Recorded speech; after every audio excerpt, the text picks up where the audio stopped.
내 눈 시력이 마이너스야. 그렇게. 내가 눈이 너무 나빠서 수술을 못하면 어떡하나? 수술한 다음에 다시 눈이 나빠지면 어떡하나? 근시태형의 원인을 알아야 돼요. 세상을 밝게 보는 패스워드 강남 아이디안과. 안녕하세요. 내 아이디는 닥터온의 김중은입니다. 우리가 보통 눈이 나쁘다고 할 때 흔히 말하기를 내 눈 시력이 마이너스야 그렇게 말씀하시는데, 마이너스 같은 경우는 내 시력을 의미하는 게 아니라 내가 쓴 안경이나 내가 쓰는 이제 콘택트 렌즈의 도수를 의미하거든요. 예를 들어 마이너스 1, 2디옵터다 그러면 아주 경도 근시에 해당이 되고, 마이너스 6디옵터 이상이다 그러면 고도 근시에 해당이 됩니다. 고도 근시일수록 안경을 벗으면 아예 생활이 안 되기 때문에 라식, 라섹과 같은 시력 교정 수술에 대한 니즈가 커지기 마련이죠. 고도 근시인 분들은 내가 눈이 너무 나빠서 수술을 못하면 어떡하나? 혹은 수술한 다음에 다시 눈이 나빠지면 어떡하나? 그러한 걱정들이 되게 많으시거든요. 고도 근시인 분들이 시력 교정 수술에 대한 니즈가 강한 반면에 오히려 더 걱정도 많은 그런 좀 아이러니한 상황을 많이 보게 됩니다. 수술 후에 눈이 다시 나빠지는 근시투행에 대한 걱정을 한 번에 씻어버릴 수 있는 새로운 수술법, 원타임 투데이 라섹에 대해서 설명드리는 시간을 갖도록 하겠습니다. 라식, 라섹은 기본적으로 각막을 깎는 수술이기 때문에 고도근시인 경우에는 깎는 양, 절삭량이 많을 수밖에 없어요. 고도근시가 심한 경우에는 라식은 할 수 없습니다. 스마일 라식일지라도 고도근시인 경우에는 피하시는 게 좋고, 고도근시인 분한테 이상적인 수술 중 하나가 렌삽이라고 렌즈 삽입 수술이 있는데, 이거는 이제 각막을 깎지 않고 그대로 눈 안에 렌즈를 넣어서 시력을 교정하는 방법이고 굉장히 안전한 수술이라고 알려져 있지만 내 눈에 뭔가 렌즈를 넣는다는 그런 부담감, 가격도 굉장히 비싸고 극히 일부지만 녹내장이나 백내장도 발생할 수 있다는 그런 걱정 때문에 고도근시인 분들이 1순위로 렌삽을 선택하고 있지 않습니다. 그래서 결국은 이제 많은 고도근시인 분들이 라섹을 선택하게 되고요. 이때 오기 쉬운 불청객이 바로 근시투행입니다. 결국 이제 눈이 다시 나빠진다는 소리고요. 여러 가지 원인이 있을 수 있어요. 대부분의 원인에서는 이제 생리학적인 원인, 자연스럽게 깎여진 각막이 다시 자라나면서 다시 나빠지는 현상을 말하고요. 눈이 다시 나빠질 수 있다는 건 사실 유쾌한 일은 아닐 것 같아요. 저희 강남 아이디안과인 경우에는 8급 디옵터 되는 초고도 근시인 경우에는 세이브 라섹을 진행을 하고요. 세이브 라섹에 관련돼서는 전에 영상을 참고해 주시면 좋을 것 같고, 고도 근시인데 좀 회복을 빠른 수술을 하고 싶어. 그런 경우에 이제 투데이 라섹을 진행합니다. 원타임 투데이 라섹을 개발을 했는데 밑도 끝도 없이 그냥 원타임만 붙이냐 그건 아니고요.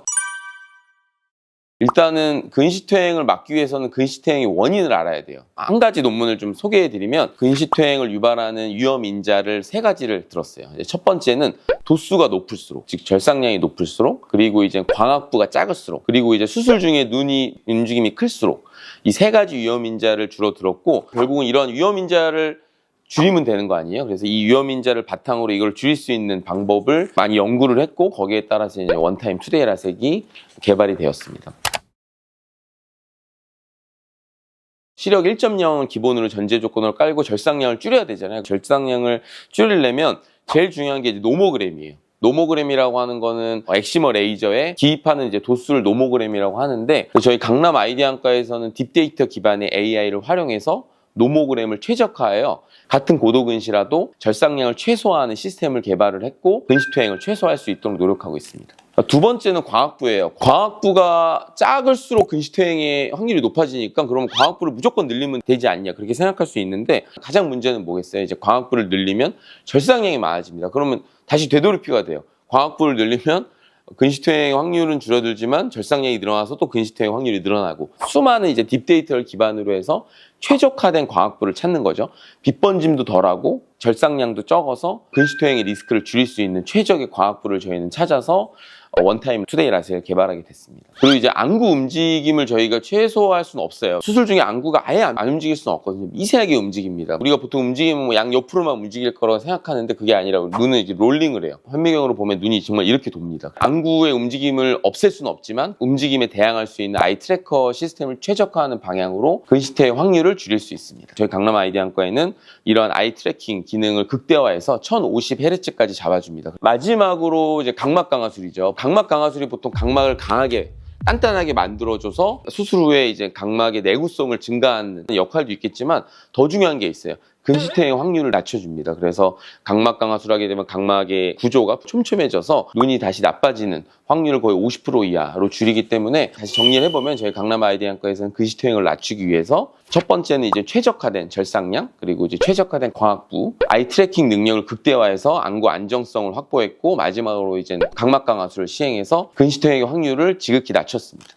두 디옵터보다 낮으면 고도 근시인데 원타임 투데이 라섹 그러면 얼마나 나쁜 눈까지 받을 수 있나요? 동공 키가 엄청 크다거나 각막이 얇다거나 그런 게 아니면 6디옵터는 할 수 있고, 눈 상태에 따라서 7, 8디옵터까지 가능하기 때문에 6디옵터 이상도 충분히 가능하다, 그렇게 대답할 수 있을 것 같아요. 투데이 라섹 하면 빛번짐이 연관 검사로 쓰던데 원타임 투데이 라섹을 해도 빛번짐이 같이 해결이 가능한가요? 일부 안과에서 투데이 라섹을 무리하게 하려고 광학부를 너무 줄임으로써 빛번짐 부작용이 많기 때문에 연관 검사에 그렇게 뜨고 있고요. 사실 원타임 투데이 라섹으로 빛번짐까지 줄일 수 있다, 그건 아니고, 빛번짐을 최소화할 수 있는 투데이 라섹은 와이드 투데이 라섹이라고 이제 다른 영상에서 저희가 소개를 해드리고 있는데, 고도 근시인데다 빛번짐이 너무 걱정된다 그런 분들은 경우에 따라서 원타임 투데이 라섹과 와이드 투데이 라섹을 같이 진행할 수도 있기 때문에 크게 걱정하지 않으셔도 될 것 같습니다. 원타임 투데이 라섹은 그럼 이때까지 근시퇴행이 얼마나 일어나요? 저희 데이터 분석 결과로는 한 명도 없었고요. 결국 0%고 앞으로도 0%에 도전할 생각입니다. 원타임 투데이 라섹의 또 다른 장점은 아까 살짝 말씀드렸지만 이제 고도근시뿐만 아니라 각막이 얇아서 절삭이 힘들었던 분들도 가능하고요. 각막 모양이 조금 비대칭하다, 그래서 다른 라식과 같은 수술이 조금 부담스럽다 하는 분들도 받을 수 있습니다. 굳이 일주일 동안 아픈 라섹보다는 하루 이틀이면 회복이 끝나는 투데이 라섹을 더 많은 분들이 받을 수 있는 것이죠.